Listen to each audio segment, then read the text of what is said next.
Hello everyone, I hope you're all doing good and taking good care of yourself and your family. Stay safe. This is our first video in the subject of RTA, in which we would be discussing about the SAARC, basically the theorization and ideation part of the SAARC. Before the COVID-19 outbreak, what we have done in the class, I will briefly revise. So we have completely done Unit 1 and 2, and we just started with Unit 3, and in that Unit 3 we discussed about the importance of ideation, as to why the ideation is important and how it determines how the particular institution which you are going to create will look like. This ideation will determine, and it is important for everything. It is important in the formation of a nation, it is important in the beginning of a family, it is important in the starting of an organization, and anything which you can possibly imagine, ideation is important. So this is the first part we have discussed before the COVID-19 outbreak in Unit 3, and the second part we discussed is the report of the first Warwick Commission, the multilateral trade regime, which way forward. Now, in this Warwick Commission report, we have discussed why nations enter into an RTA. There are 10 motivation which this report listed out, because of which nations enter into an RTA, and we discussed about these motivations in class. Now, what we are going to do in this video, which is video number 1, we will discuss about the theoretical foundation of RTA. There are many theories which try to explain the ideology or the basis or the or the purpose for which a group of nations come together and form a regional trade agreement.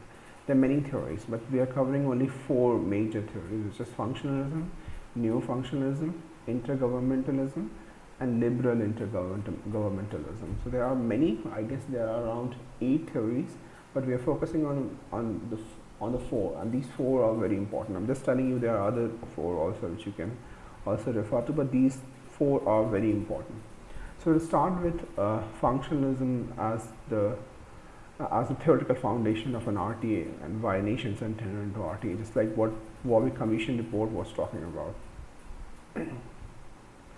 Now, in case of functionalism, the functionalism is the classic theory of RTA, and it is basically a political science approach to international trade or cross-border trade. In fact, not just political science, it is much more like a international, to be specific, it is much more international relations approach to international trade and cross-border trade. And international relation, of course, is a part of political science. So what functionalism basically believe in something called as a peace dividend of a trade. So there's the economic dividend, and there's also a peace dividend, P-E-A-C-E, peace dividend. And it considers international trade as a vehicle to promote peace and prosperity amongst the nations. The first line is just talking about. So it's a political science approach, and it considers that if you have international trade, if you have a cross-border trade, it's the vehicle to promote peace and prosperity among nations, and that's the functional dimension of our trade. So you trade not just for the economic dividend, not just for making money, but you also trade because you want to make peace. It's the peace dividend of international trade. And this peace dividend terminology and the whole ideology was propounded. It is attributed that the same ideology has been propounded by David Mitrine in a book called A Working Peace System. So he talked about creating a working peace system. Now, what is working peace system? Working peace system is different from a peace system which is preserved, and you need authority to preserve that peace. But in a working peace system, the system will itself preserve the peace. And how it will work? If we have economic relations with these nations. For example, if I give you an example about our neighbors, India and Pakistan. So if it has been argued that if India and Pakistan have $1 million stake in each other, then before they have any conflict, they would be compelled to think 100 times before they can transmogrify their conflict into an armed conflict. So if you are economically dependent upon each other, there are less chances that you will go into a conflict of a nature which is an armed conflict or military conflict. Because suppose if India is having $1 million stake in Pakistan, or Pakistan is having $1 million stake in India, the Pakistan would have to think 100 times before attacking India, because what Pakistan would be attacking, it would be attacking its own stake which is there in India. For example, if Pakistani businessmen, industries are established in Indian territory, they would be hesitant to attack India or do any kind of other activities which can hamper India, because what they would be doing is basically would be attacking their own people also. So what functionalism says, that if there are less chances that a conflict which arises between economic partners will transmogrify into an armed conflict. So this is a functional dimension of working peace system which has been created. Now, what is the main proposition? The main proposition of functionalism is that political divisions are the source of conflict amongst nations, and how you can stop this political division to transmogrify into an armed conflict. This could be done by establishing areas of mutuality or working web of international functional institutions in which the interests of all nations are integrated and interwoven. Right? So this is what basically functionalism do, or what international trade do. It brings you together, and your interests are put together, and it is integrated. So it's not India's interest, it is also Pakistan's interest in Indian territory, and India's interest in the Pakistan territory, because Indian people and the Pakistani people are working in each other countries, and you have economic stake. So there are less chances that a conflict because conflict is anyway in any kind of a human relationship, conflict you cannot completely avoid. The only thing which you can avoid is that solving that conflict through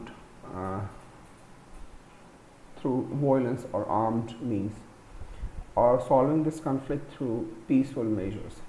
So if you have the functionalism says that in such cases, if you are economically integrated with each other, you will try to solve the problem through peaceful measures rather than transmogrifying it into an armed conflict.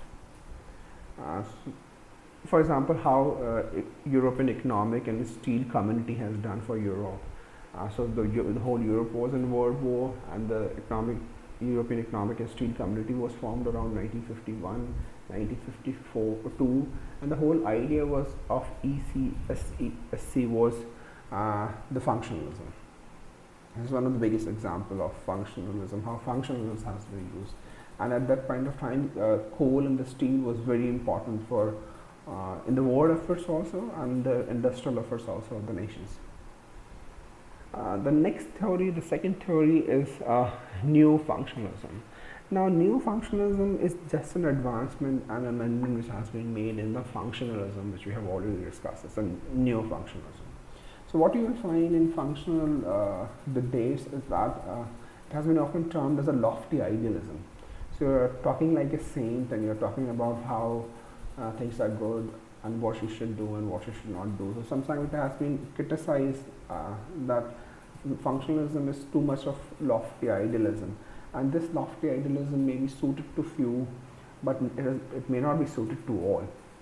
There is one statement which you can listen to by Ernest B. Haas in, I think, Uniting of Europe, the book which he has written. He said, the good Europeans are not the main creator of the community. So it's not just good people who are the main creator of the community. Nationally constituted groups dominate the process of community formation with specific interests and aims, willing and able to adjust their aspiration by turning to a supernatural national means when this course appear profitable. So now what Ernest B. Haas is talking about is not the good European who are the main creator, but it happens when you make turning to supranational means profitable. So it's also the question of a profit comes up. So you have to make it something which is profitable, appear profitable. So this is the one change which Neo-Functionalism has basically done.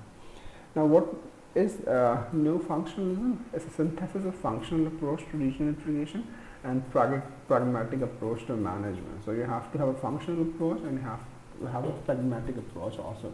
You can't just teach people on the basis of ideas unless or until you bring some practicality into it. And this ideology was propounded by Jean Monnet, and sometimes it is also referred to as Jean Monnet's approach to international trade. So now Jean Monnet is the president, first president of ECSC, and he talked about neo-functional approach by synthesizing functional approach to the approach to management and making it much more realist in nature.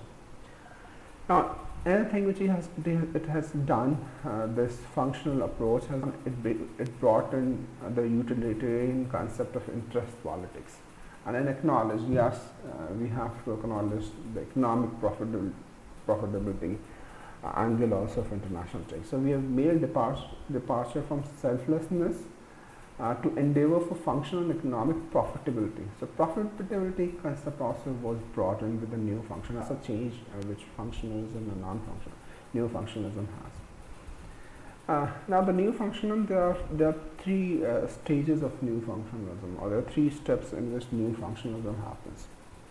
First is the logic of spillover. What happened in the case of logic of spillover says that if you integrate one sector, you would be forced to integrate into other section also. So it will trickle down, it will spill over to other sectors. So for example, if two countries in A and B, they want to integrate their car manufacturing industry, and they want to cooperate in the car manufacturing industry, but they can't go into car manufacturing integration unless and until they have other things taken care of. For example, visa requirement for people to travel from one part of one country to the other country. You have to have corporate law being changed accordingly. You have to have taxation law being taken care of. There's a background work which is required. This is also one kind of a spillover which actually happened before you begin. And there are also a spillover which happens once you take on the functioning of the integration into a particular sector. So you can't manufacture in car industries unless and until other industries are also integrated. Be it labor, which you are talking about, human resources, which you are talking about, other parts which is required in the manufacturing of a car. Maybe if you manufacture a car, you have to have certain other which are the basic tools required in the manufacturing of a car. The raw material which is required into manufacturing of a car, you have to get it from somewhere else. So it will integrate not just the car manufacturing, but the other areas also which assist in the car manufacturing. For example, information technology, the technology which is used in car, the information technology which is used in the car, maybe the paint of the car, or the engine requirement of the car, or the tires of the car. So everything is not produced at one place only, and you have to get it from other parts, other industries also. So it will lead to a spillover, which I am talking about. The spillover not only at the time when you are cooperating into a sector, it will happen before you start cooperating. For example, visa, which I was talking about, taxation, which I was talking about, corporate law, which I was talking about. It will happen during the integration also. For example, when you require industrial help from other, you require ingredient for preparing the car, the raw material which is required.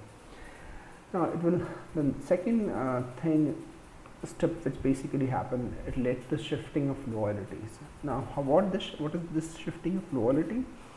Means you go from national identity to a regional identity. So you are no more German or a Spanish or a French, you are a European, and you stand together as a European. So you shift your loyalty from national identity to a regional identity.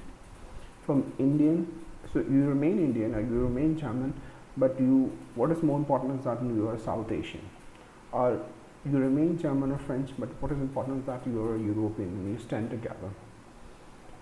So this is the shifting of loyalty which we were talking about. Now, white globe theory also says that you shift your loyalty from white globe theory is one step ahead of this shifting of loyalty. So you shift your loyalty from national identity to a regional identity, and then to a global identity.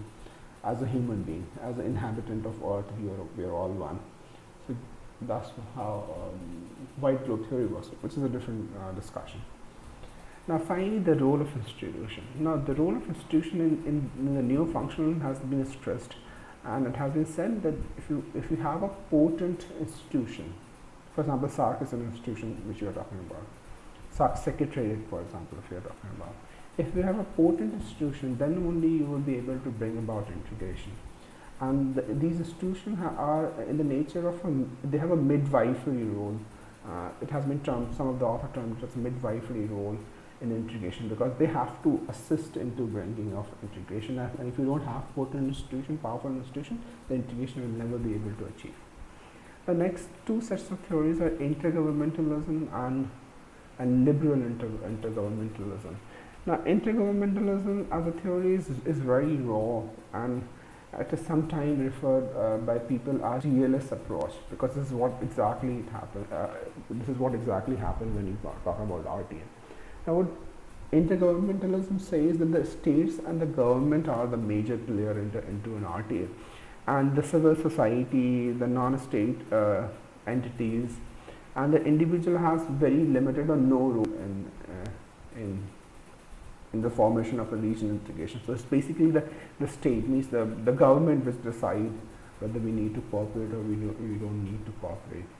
So which is referred to as a statistical projection of benefits and drawback of a union. So how the government will determine, it will have its own projection of benefits and drawbacks of a union. It will have its own nested game why they went into particular RTA. So it's not, for example, the nested game which I am talking about. So when you cooperate, actually the intergovernmentalism says when the government cooperate, the economic profitability would not be the only means for the government. There would be other selfish pursuits also.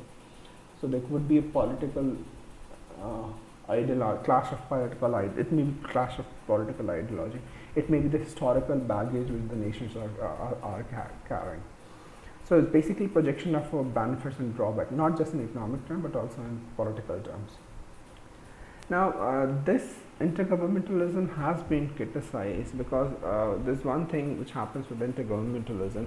There's an overemphasis on the state and the selfish pursuit by the state, that the nations enter into an RTA not because of any other reason but because of their own selfish pursuits. So nations pursuing their selfish gene with the main priority of survival and accumulation of power. Now, what we have seen earlier also, so if we overemphasize on the idea of selfish gene, and if we overemphasize on survival and accumulation of a power as the reason why nations enter into an RTA, we've already seen how it led to some very unpleasant and aggressive situation in the past, that you're all pursuing, you're grabbing powers, that every nation is justified in grabbing powers, and you have already seen the World War happen because the might is right, the survival and accumulation of the power was the only purpose of the state. So you have more land, you occupy more countries, so we already know all about how unpleasant it can become. So this is the reason why intergovernmentalism is rejected, but by many authors it is being rejected, but although it is still widely practiced, you will find the countries prefer intergovernmentalism. In fact, the SAARC ideation, if we talk about the SAARC charter, does not have any guidance about